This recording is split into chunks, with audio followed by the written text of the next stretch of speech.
రైతులకు, రైతు ప్రేమికులకు నమస్తే. నేనండి మీ హెచ్ఎంఆర్. మీరు చూస్తున్నారు HMR Telugu agriculture YouTube channel.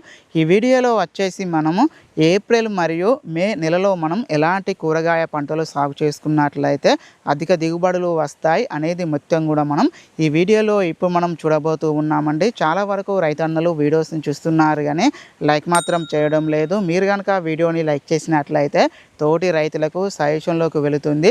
వేసవి కూరగాయ పంట సాగులలో చూసుకున్నట్లయితే వాటరు అనేది చాలా ముఖ్యమైనదండి. దీనితో పాటు ఈ బలమైన భూములు కూడా చాలా ముఖ్యమైనవి. ఈ బలమైన భూములు అంటే ఏమిటని అంటే ఈ పిహెచ్ వాల్యూ వచ్చేసి 6.5 నుండి వెళ్ళి 7.5గా ఉన్నటువంటి ఈ భూములను మనము సెలెక్ట్ చేసుకొని ఈ కూరగాయల సాగు కనుక చేసుకున్నట్లయితే మనకు మంచి దిగుబడులతో పాటు మార్కెట్లో మంచి రేట్ వచ్చే అవకాశాలు అనేటివి చాలా ఎక్కువగా ఉంటాయండి. అయితే ఇక్కడ మనం చూసుకున్నట్లయితే ఈ భూములు అనేటివి 3 రకాలుగా ఉంటాయి. ఒకటి వచ్చేసి తేలికపాటి భూములు, రెండవది వచ్చేసి మధ్యస్థ భూములు, మూడవది వచ్చేసి బలమైన భూములు. ఇక్కడ ఈ బలమైన భూములలోనూ మనము ఈ వేసవి కూరగాయల సాగు కనుక చేసినట్లయితే మంచి దిగుబడులతో పాటు మంచి ఆదాయాలు అనేటివి రైతన్నలకు వచ్చే అవకాశాలు అనేటివి చాలా ఎక్కువగా ఉంటాయండి. ఎందుకని అంటే ఈ బలమైన భూములలోనే ఈ పిహెచ్ వాల్యూ అనేది 6.5 నుండి వెళ్ళి 7.5గా ఉంటుంది. కాబట్టి ఇక్కడ మనము ఎలాంటి పంటలు వేసినా మనకు మంచి దిగుబడులు వచ్చే అవకాశాలు అనేటివి చాలా ఎక్కువగా ఉంటాయి. ఎందుకని అంటే ఇందులోనే వచ్చేసి ఆర్గానిక్ మ్యాటర్ అనేది ఎక్కువగా ఉంటుంది. అంటే ఇక్కడ మనము వచ్చేసి ఎలాంటి ఎరువులు వేసినా కూడా వెంటనే మొక్కలు తీసుకోవటానికి ఇలాంటి భూములు అనేటివి ఎక్కువగా ఉపయోగపడతాయండి. అయితే ఇక్కడ వచ్చేసి మరి మనము ఎలాంటి పంటలు మనము సాగు చేసుకున్నట్లయితే రైతన్నలకు ఈ వేసవి కాలంలో మంచి రేట్ వచ్చే అవకాశాలు ఉన్నాయో ఒకసారి మనం చూసుకున్నట్లయితే బీర, కాకర, టమాటా, సోర, బెండ, వంగ ఇలాంటి వాటిని కనుక మనము ఈ సమయంలో కనుక మనము వేసుకున్నట్లయితే మనకు జూన్, జూలైలో మంచి రేట్ వచ్చే అవకాశాలు అనేటివి చాలా ఎక్కువగా ఉంటాయండి. మరి మనము వచ్చేసి ఈ భూములను మనము ఎలా రెడీ చేసుకోవాలనో ఒకసారి కనుక మనం చూసుకున్నట్లయితే మనము వచ్చేసి ఈ లోతైన దుక్కులు అనేటివి మనం చేసుకోవాల్సి ఉంటుంది. ఈ లోతు దుక్కులు చేసుకున్న ఆ తర్వాత ఒక ఎకరానికి వచ్చేసి 25 కేజీల పొటాసు, ఒక 40 కేజీలంత భాస్వరము వీటిని మనము వేసుకొని ఈ విత్తనాలు లేదా ఈ నారు అనేది మనం వేసుకోవలసి ఉంటుంది. అయితే ఈ నత్రజని వచ్చేసి ఒక 100 కేజీలను 3 దపాలుగా మనము వేసుకోవాల్సి ఉంటుంది. అయితే ఇక్కడ వచ్చేసి మనము ఈ విత్తనాలు లేదా ఈ నారు అనేది మనం వేసుకున్న ఒక 48 గంటల లోపు వచ్చేసి ఖచ్చితంగా మనము ఈ పెండి మెథిలిన్ అనే హెర్బిసైడ్స్ని మనం ఖచ్చితంగా మనము స్ప్రే చేసుకోవాల్సి ఉంటుంది. ఎందుకని అంటే ఇది వచ్చేసి ఒక 20 రోజుల దాకా ఈ గడ్డి కలుపు సమస్య అనేది రాకుండా ఇది ఉపయోగపడుతూ ఉందండి.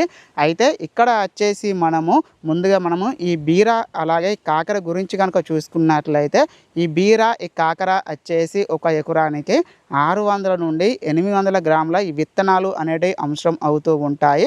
అయితే సాలుకు వచ్చేసి అంటే ఇక్కడ వరుసకు వచ్చేసి 2.5 మీటర్ల గ్యాబు ఉండేలాగా చూసుకోవాలి.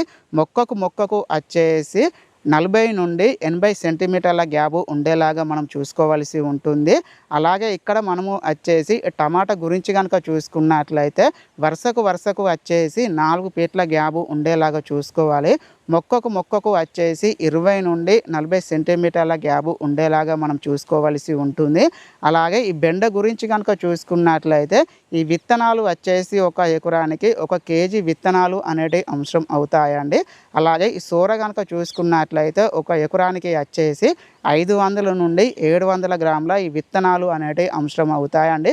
ఇది కూడా సేమ్ అండి. వరుసకు వచ్చేసి 2 నుండి 2.5 మీటర్ల గ్యాబు ఉండేలాగా చూసుకోవాలి.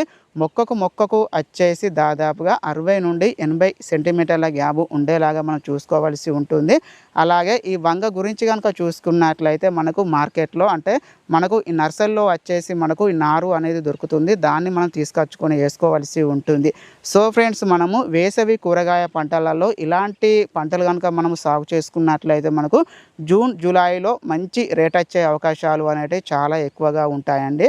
అయితే ఈ ఎండలు అనేటివి ఎక్కువగా ఉంటాయి కాబట్టి మనము ఈ నీళ్ళ మీద అంటే ఇక్కడ మనం చూసుకున్నట్లయితే ఈ తీగ జాతి ఈ కూరగాయ ఈ పంటలను మనము ఈ నేల మీద కంటే మనము ఈ పందిరి విధానంలో మనం సాగు చేసుకున్నట్లయితే మనకు మంచి దిగుబడులు వచ్చే అవకాశాలు అనేటివి చాలా ఎక్కువగా ఉంటాయండి. ఈ వేసవి కూరగాయ పంటలలో చూసుకున్నట్లయితే రైతన్నలకు అతిపెద్ద సమస్య ఈ పూత కాత వచ్చినా కూడా ఆ పూత కాత అనేది ఎక్కువగా రాలిపోతూ ఉంటుంది. అలాగే మంచి పూత కాత రావడానికి వచ్చిన పూత రాలిపోకుండా ఉండటానికి ప్రతి పూత పిందెగా మారటానికి నోవా అగ్రి సైన్స్ వాళ్ళది F2 అండి. అంటే ఇది వచ్చేసి డబ్ల్యూ యాక్షన్.